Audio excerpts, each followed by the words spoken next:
Hey, I'm Julie. I'm an alcoholic. And I got a little bit of a cold. So I'm going to talk through my nose more than I normally do. Thank you, Chuck. That was very nice. Let's see. I've got to get the jitters out. I'm going to share with you tonight in a general way what it was like, what happened, and what it's like today. And I'm going to try to do that to the best of my ability. I'm going to share from the heart, because what's shared from the heart goes to the heart. And I'm going to share my experience. May not be right, may not be wrong, but it's mine. Some things I'll share here tonight will be straight out of the big book of Alcoholics Anonymous. And other stuff will just be Julie's. And what I love about Alcoholics Anonymous, well, I love it all, but anyway, one of the big things is you take what you like and you leave the rest. Or you take what you need and you leave the rest. My sobriety date is July 29th, 1998. Now, that may not impress you, but it impresses me. hey, it does. That's my ego. But here's the deal. I didn't do it. Somewhere in there, God intervened, and Alcoholics Anonymous, and good sponsorship. I do have a home group. Keeping It Sober group's my home group. The Aberdeen building is home. This is home. The Keeping It Sober group meets Tuesday night. It's a closed discussion, 8 o'clock. Saturday night is open speaker. We'd love to have y'all. It's a great group of people. I do have a sponsor, and I think more importantly than having one is I use her. Let's see. I'm trying to get rid of the business. Now, I'm not going to try to say either all night. See, I was raised in Asheboro, which is about an hour away from here. My mom and dad are still married. They still live in the house I was raised in. And we were a middle-class family. Both my parents worked. My mother and my father were married their senior year. Like when they married, when they graduated high school, they were already married with my brother. I have an older brother. And so they were basically kids raising kids. And what I know today is that my mom and dad did the very best that they could. Now, that is only through the program of Alcoholics Anonymous, good sponsorship, because for years I resented them. And so the one thing I could say about my childhood is it was stable. I knew what was going to happen. You know what I'm saying? Nobody drank, nobody gambled, nobody did nothing. We went to church on Sunday. I was raised Southern Baptist, so I knew early on I was going to hell. hey, just by the thoughts I was having. You know what I'm saying? Now, listen, I'm not knocking church. I'm not knocking Southern Baptist. Love them, mean it. My grandmother still raging Southern Baptist, That ain't what the preacher was saying. That's what this alcoholic heard. I heard hell, fire, and damnation. And I know today that's not what he was saying. For so many years, I knew about God. I feared God. It wasn't until I came to the program of Alcoholics Anonymous, and y'all taught me that God was a power that I could tap into. It was a power that I could tap into to help me stay sober, to help me with my insecurities. Well, to help me do anything, basically. The deal is this. God brought me to Alcoholics Anonymous. And y'all, Alcoholics Anonymous, brought me to God. So see, I feared God. So I went to church every Sunday. And my mom and daddy raised me right. I knew right from wrong. I knew what I was doing was wrong. I would take my first drink at 15, and I would black out. It was Sun Country Wine Cooler and a group of girls. We had this premeditated and planned, and saved our lunch money, and started drinking. I'm gonna quit saying at one of the parents that weren't home, and there I go. And I was blacking out. I blacked out, and I don't remember anything about the evening. But the next morning, the girls said we had a large time, and I believe them. I knew from that night on I would do this again. Because, see, I had that hole. I had that hole. And, people stand from the podium, and the best way that I can describe it is irritable, restless, and discontent. I was about mad. I was mad all the time. And once that alcohol went in me, I was like, I was prettier. I could talk better. I could dance, and all those things that I couldn't. I fit in. I got the warm fuzzies. Now, I would always miss the mark. Okay? I never could just get the little buzz going on. You know what I'm saying? I would just overshoot it. I'm one of those alcoholics who believe I was born with this disease, that I had alcoholic behavior way before I ever picked up a drink or a drug. Been known to stomp up my steps and slam my door if Mom and Daddy weren't telling me what I wanted to hear. I can remember times being in a store wanting my mother to buy me something, and she'd said no, and I laid in the floor and I kicked and screamed until she bought it. Now, I don't know what y'all call that, but I call it alcoholic behavior. But it worked for me. I found out early on that works for me, because I got Mr. Kool-Aid in that store that day. So that's just me. I believe I was born with this disease, and once I ever picked up, there was no social in me. The isms was on my back from day one. As time progressed on, I would drink to get drunk. I never drank because I liked the taste of it. I drank to get drunk, always. So basically, that's how it was early on in junior high. Like, we would just save our lunch money. We would find somebody, being preoccupied with it. Couldn't even do your schoolwork and thinking, who's going to buy our liquor on Friday night? And then it started like Friday and Saturday. And then it would go, Thursday, Friday, Saturday. And then we'd start stealing some liquor out of some parents' cabinet. Now, what I liked was vodka. That was my choice. That's my choice to drink.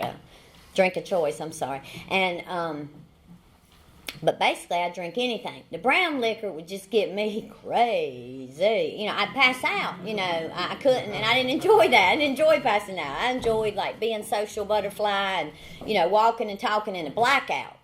Driving the car. That was what I did. All my friends would want to go eat, and I'm thinking, eat? After we'd been to the bar and all that, and it's like, I'm the one out there on last call. When it was my night to be the designated driver, I was toast. My friends would stop drinking at midnight. Now, Julie, are you sure you're going to be able to drive? Julie, are you sure you're going to be able to drive? I'm like, heck yeah, I'll be able to drive. I couldn't stop, though. But see, I didn't know that.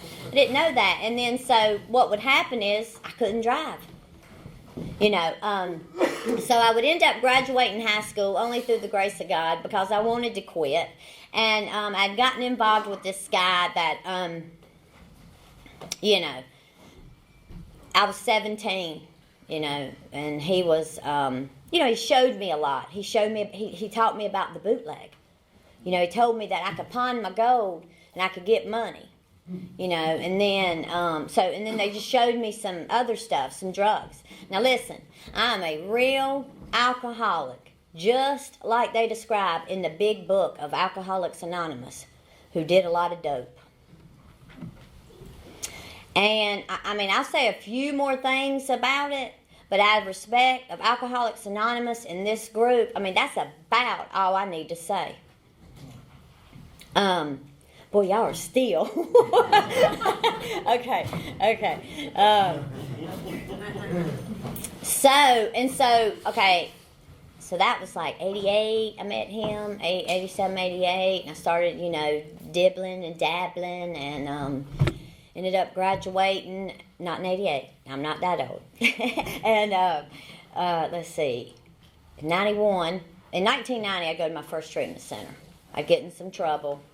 My mom and dad took me to Amethyst, was the youth and adolescent program in Charlotte, and they would take me there kicking and screaming. I was hot that morning, because they blindsided me on that. It was a 42-day program, and probably one of the best treatment centers I've ever been to. And honey, I've been to a bunch.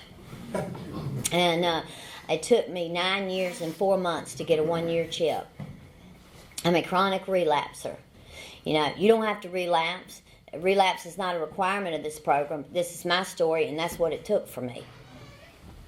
So in 90, I'd go to my first treatment center, kicking and screaming. And I'd go into a halfway house in Lenore. It was a co-ed house. Can you imagine that they had a co-ed halfway house? I mean, it sounds stupid, crazy now, but it was 1990. I was there, and but I wasn't willing to give up the old playmates and playthings, and I would drink again. I would use again over that man. He was a boy then, but then I thought he was a man, but he's a boy. I look back on it now, and in 1991, he would die as a direct result of this disease, and it like to have killed me, because my whole world was wrapped in him, and that was especially when I got my resentment against God. I thought, I'll show you. Now, what I believe today, what I know today, is that he died so I could stand here tonight and tell you my story. He died so I could get sober, because this disease kills. We don't think so. I don't think so, because I think I'm different. I'm special. I'm too young. I'm not ready. I never drank before noon. I mean, I did all that. I bounced in and out of these rooms, and I think I just couldn't get it. Maybe I'm constitutionally incapable. That's what I thought. That's BS. You know why I didn't get it? Because I didn't want it. When I started wanting this more than anything, I got sober. This is a program for me, for people who want it. I want it. I mean, a bunch of people need it. So anyway, I'm going to get off my soapbox. But anyway, he died in 91, and it was very devastating. I was pissed off at God. I hated life, and I was going to show you. And I did. And I was one of those alcoholics who got in a lot of trouble.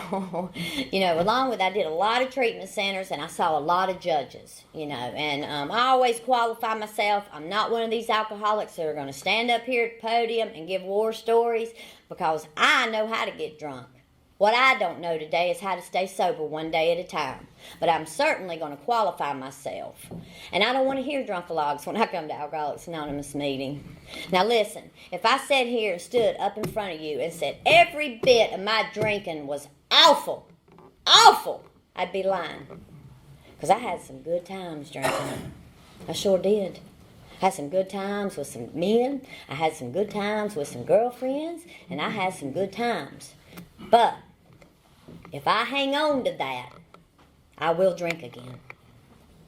I need to play that tape all the way through. So when I'm in that holding cell, or when the blue light's behind me, or when I'm headed back to treatment. And it ain't the fact of going back to treatment. It's those feelings of shame, guilt, remorse. It's those feelings. And that next morning when you wake up, well, sometimes I wouldn't even go to bed.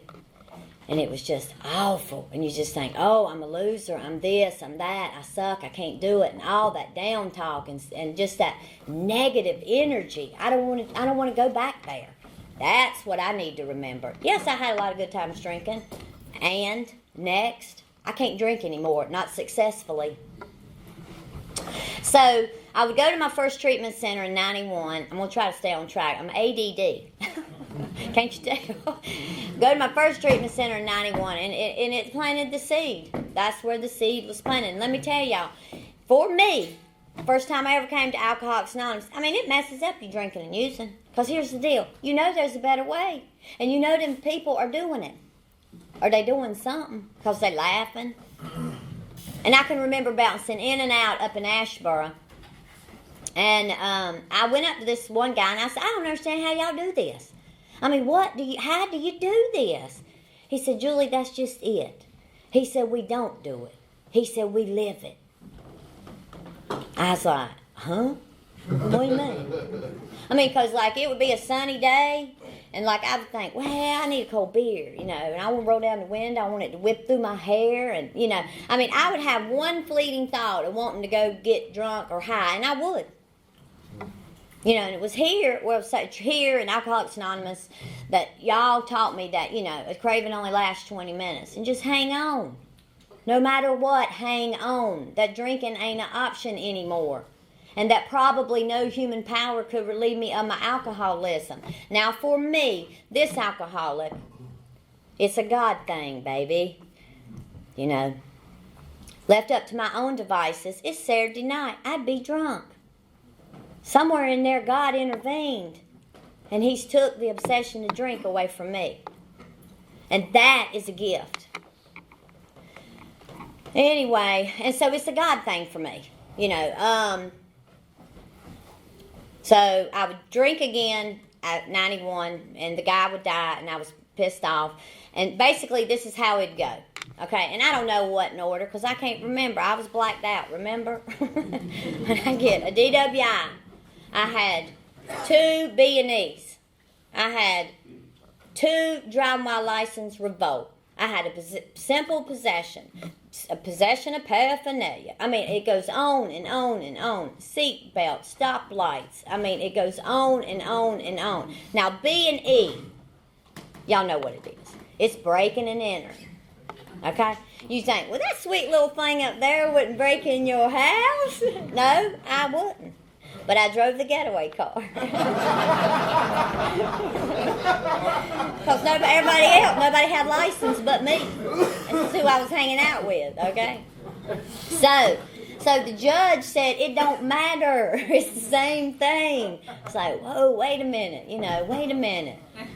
And I was a thief. I was a liar. I would do whatever it took to get high. I'm going to say it again. I would do whatever it took to get high. I didn't just drive to McDonald's one day and think, dang, I think I need to go to Alcoholics Anonymous. I am a low-bottom drunk. It took what it took. I'm grateful for every drop I drank. I am. It's made me the woman I am today. And because of Alcoholics Anonymous and a relationship with God and these 12 steps and you people, I walk a free woman. And that is a mouthful. That is a mouthful right there, as my grandmother would say. Let me get back to my story. See, I get up on my little soapbox. I got to stop it. Anyway, so they get all these charges. So then Mom and Daddy, see, I was young. I still live with Mom and Daddy. And I would say, I want to go to treatment. I want to go to treatment. And because I was smart enough to know that in front of the judge, if you had that certificate of completion of the treatment, and then I'd always say, I'm going to Alcoholics Anonymous, I'm doing good. And I would always, I'd always dress up to go to court. I'd look the part. You know what I'm saying? Mom would get all my gold out of the pawn shop, and I'd be right in front of the judge. And, I mean, it's only, and it is funny. It is funny. But, boy, it wasn't funny going through it. And it's only through the grace of God that I never pulled any time. I should have. I should have pulled time. The people I hung out with pulled time. But anyway, that was God doing for me what I couldn't do for myself. So that would be my MO. For years, that's what I would do. I would get in trouble. I would say, let me go to treatment. Now, I'm going to name my treatment centers.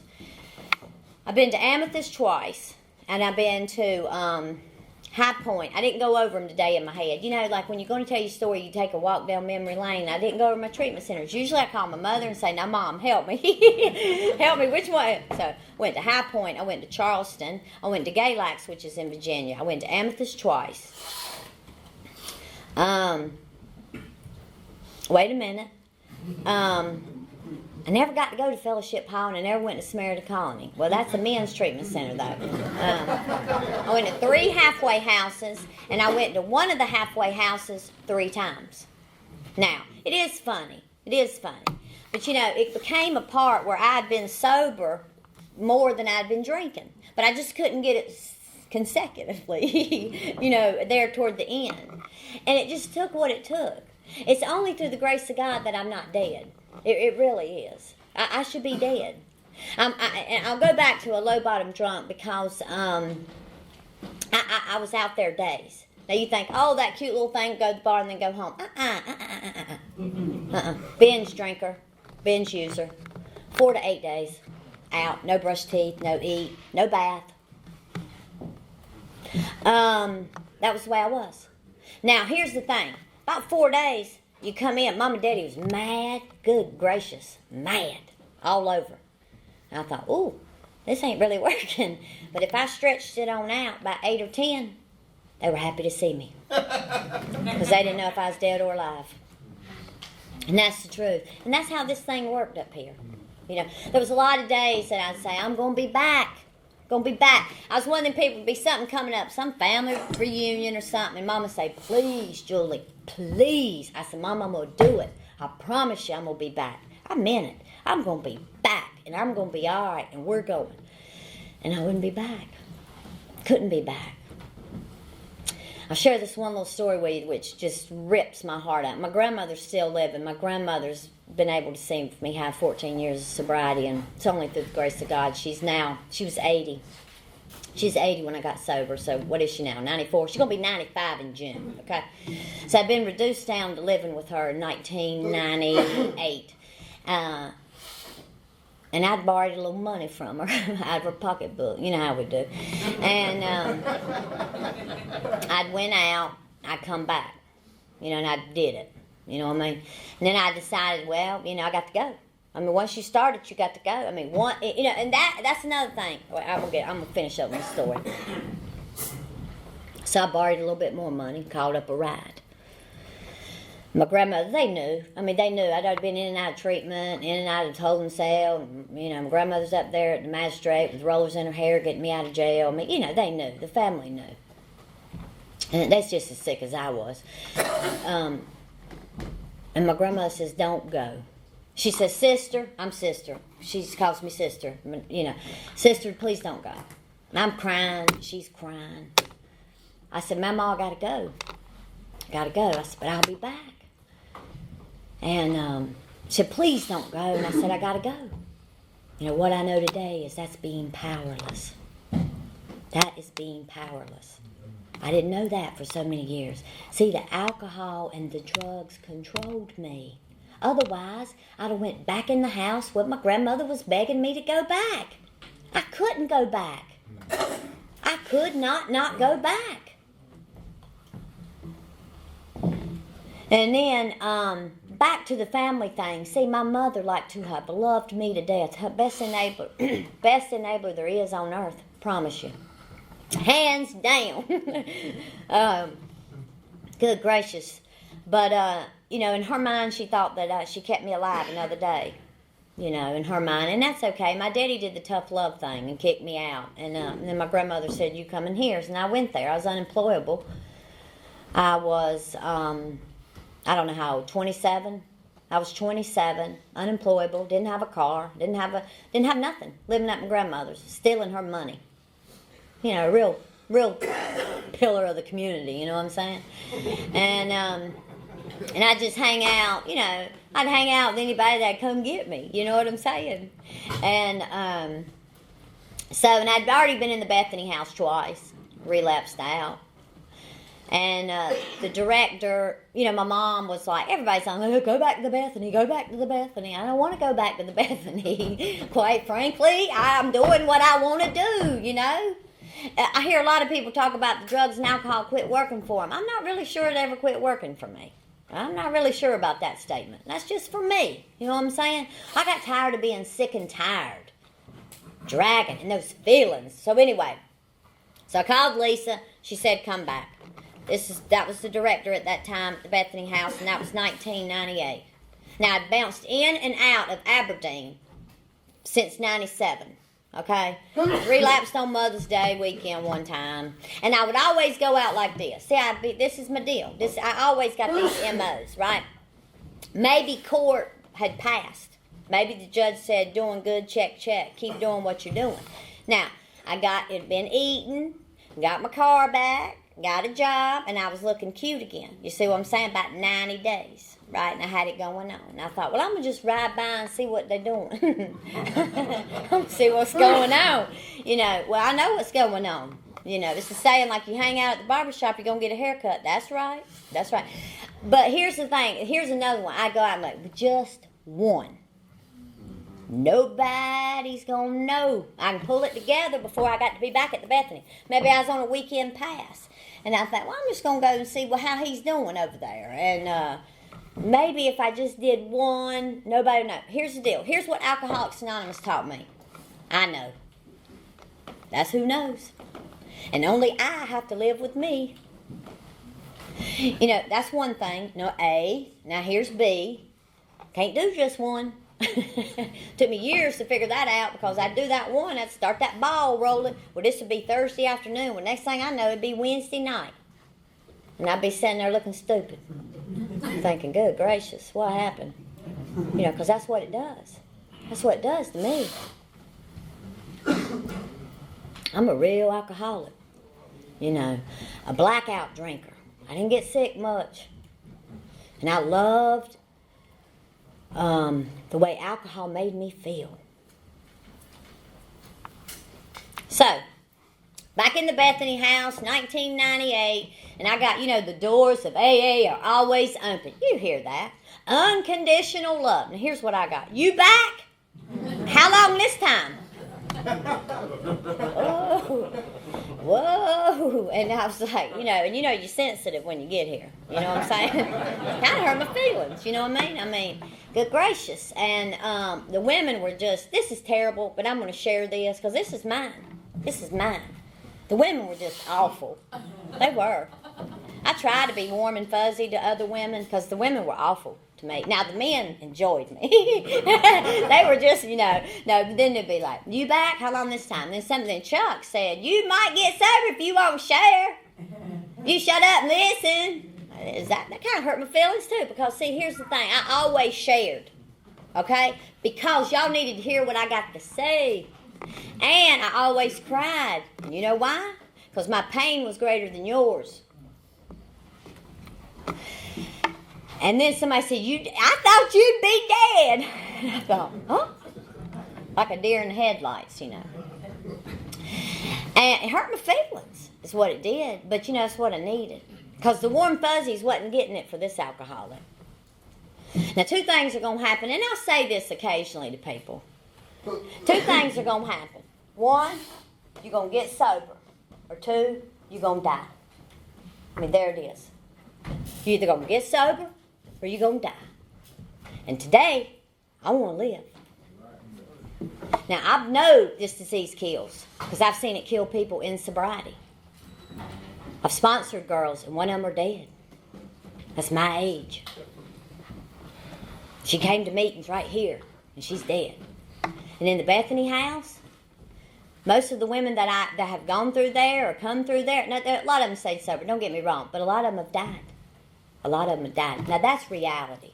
That's not statistics. That's reality.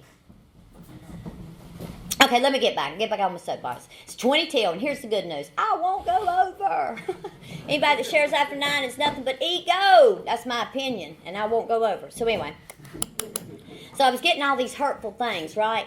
And I was in the same thing. I'd get a sponsor. No, I didn't have a sponsor. I'm lying. I would get a job. I was working at Max. I'd get my car, and I would be feeling good. I was thinking I looked good, and I was cute, and everything's got it going on, yada, yada, yada. But I still had that big hole. Y'all know that big hole. And what I didn't know, that's a God-filled hole. That only God can fill that up. And Alcoholics Anonymous. See, I never knew that. Y'all taught me that. So I stayed in the Bethany 6 months, which was huge because I never completed anything in my life.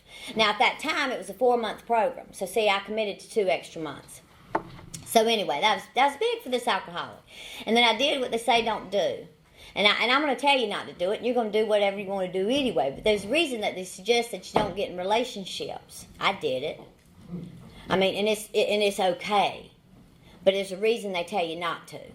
Okay? It just slows your process. It slowed my process, and it's okay. I'm sober, he's sober. Life is good. Only through the grace of God. The program of Alcoholics Anonymous and good sponsorship. So I was early in sobriety, and I had this man, right? I had this relationship. I didn't have a sponsor, and I used the staff at the Bethany house because that's all I knew to do. I used the staff because I'd ask women to sponsor me, and they'd say, can you wait till January? I'm full now. I called one girl on Friday, and she called me back on Tuesday. Well, hell, by Tuesday, I'm sorry, I cussed from the podium. Scratch. By Tuesday, I'd worked through it, and I got something else going on. Finally, God intervened, put a woman in my life who, I've heard somebody share this the other day, said, saved my life. My first sponsor saved my life. She put me straight in the big book of Alcoholics Anonymous. And through that, I had psychic change. I worked the steps. I worked the traditions. And we did a big book study. And she shot it straight with me. She shot it straight with me, and all my life I'd been babied and gooed and God over, and you're dear, you know. And she would tell me really what was going on when I would say, you know, I walked in late and everybody was looking at me, and she was like, what? And I was like, well, I was late. And she said, no, go back to the next part. And I said, everybody was looking at me, and she said, I hardly think everybody was looking at you, Julie. I was like, what? And then one day I said, I do everything you suggest. She said, no, you don't. You just think you do. And I get choked up because she's dead now. But the woman saved my life. I know that today. Big part of my sobriety. So the last time I told my story, I found out. You know, I had lost contact with her. I mean, I have another sponsor now who's just as great. She's more warm fuzzy, which is okay. I like that. Dana was just tough. She was hard. And so anyway, I didn't mean to get choked up. She put me right in the book, and it saved my life. Now, Sam is my husband, is who I was dating, and he had a good sponsor. And we were sick. Good gracious, we were sick. Sick. But date night was going out to eat and going to a meeting, you know. He had a good sponsor, and the sponsor told him, which was just powerful, here's the deal. There ain't no deal, but anyway. Can you stay, if y'all break up, can you stay sober? Can she stay sober? We're like, yeah, we think so, yeah. Okay, so even bigger than that is if y'all stay together. Can you stay sober? And can she stay sober? And that your sobriety has to come first. Now, trust me, we got married in 2000 and we had an AA wedding. Now, what is an AA wedding? I don't know. We had some AA people there, and we chanted the Lord's Prayer at the end, and you know, what is an AA wedding? But anyway, and it's only through the grace of God and the program of Alcoholics Anonymous that we're still married. And I turn my marriage every day, because left up to my own devices, I'll run it in the ground. I know that.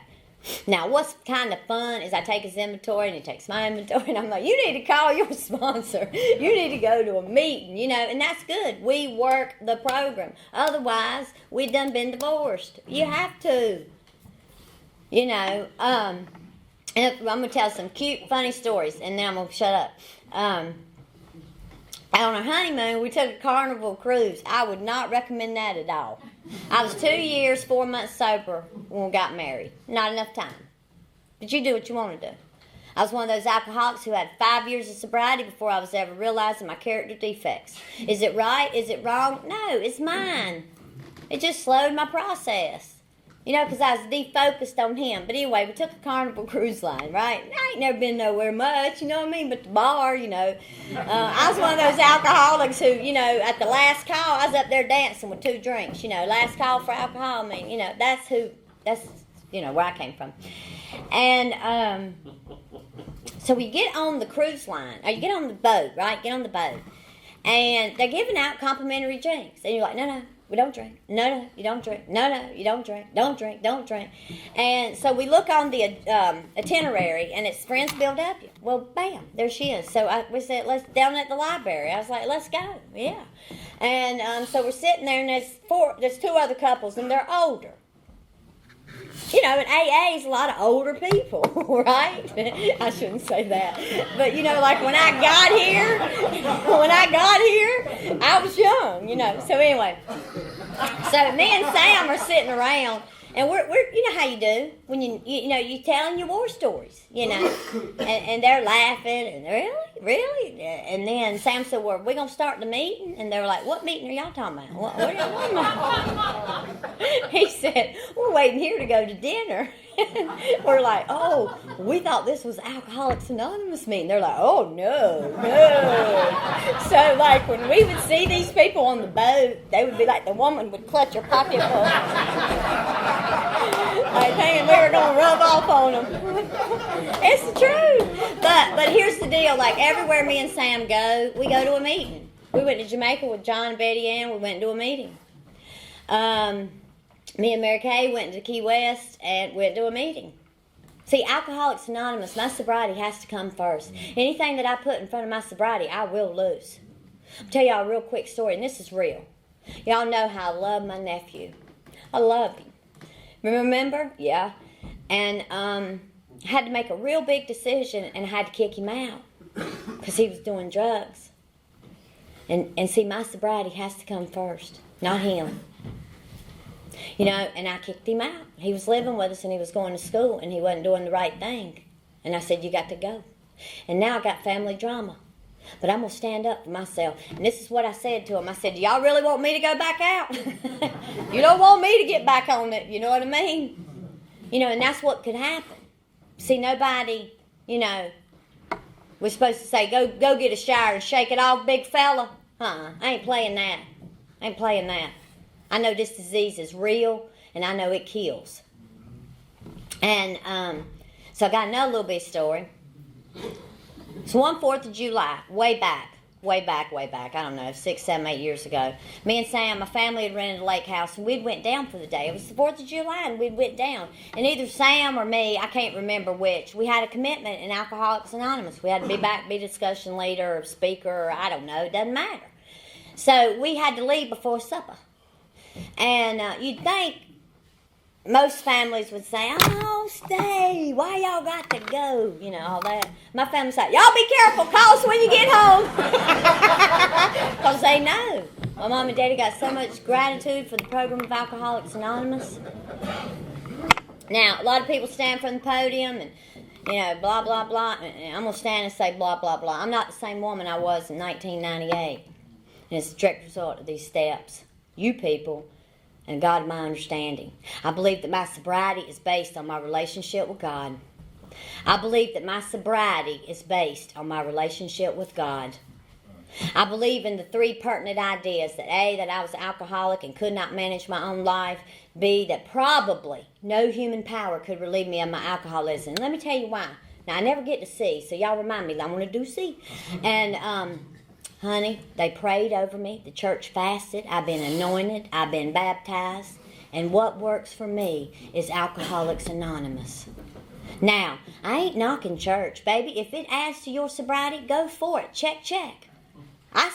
For years, I saw a therapist because it adds to my sobriety, and I ain't ashamed to say it. Anything that will enhance my sobriety, sign me up. I want it. Need it. And see that God could and would if he were sought. That's what it is for me. Now, this week has been a week from Hades. Like, I had all this stuff I wanted to do, right? Now, I've got so much passion for the program of Alcoholics Anonymous. I got passion. I ain't no good at Alcoholics Anonymous, but I got passion for it because it saved my life. But I had all this stuff I wanted to do, and I didn't get to do any of it. You know, God's sitting up there laughing at me, you know, because I'm trying to run something. You know, it's the way it is when I could just turn it over. Just turn it over, and it's going to be all right. I'll share a couple more things. Let's see. I'm living in God's favor right now. The life I have, I probably don't deserve. People think, oh, that's low self-esteem. I don't deserve the life I have. I'm living my dream. I heard it in here. Lonnie shared it the other night, but I heard this on TV from 50 Cent. And this is great. He was like, pray or worry. Don't do both. Now, I ain't never heard that. And then Lonnie said it in here the other night. You know, it's like, where have I been all these years, you know? And then, believe big and pray bold. Now, if you don't think prayer don't work, I know prayer works. It's worked in my life. I mean, I could go on and on and on, but prayer works for me. Now, I don't know if I've shared any hope, but the hope would be, and I shouldn't have said that about the women. The women are great in Moore County, Alcoholics Anonymous. But I just felt at the time that I needed to prove myself. And maybe I'd bounced in and out. And maybe it wasn't the women. Maybe it was Julie. You know, now that I'm looking back on that thing. I don't ever want to share. Somebody shared with me early on that if you can't share hope, then don't share. And I don't share a lot in meetings because I just don't. But when my heart gets to pounding, I'm thinking, okay, I hear you. Then I think I need to share. You know, otherwise I just rather blend in. It's hard for me to I used to do a lot of service. I don't do much service anymore. Chair a meeting here and there, but early on, my sobriety came first. I mean, I went 100 miles an hour on Alcoholics Anonymous. Now I'm relaxed a little bit, and which is kind of scary, but I don't want to ever forget where I came from, and I know where I came from. I was a hopeless, blackout drunk. You know, and that I know today that it's only through the grace of God and the program of Alcoholics Anonymous and people like you that I'm standing here tonight. Thanks.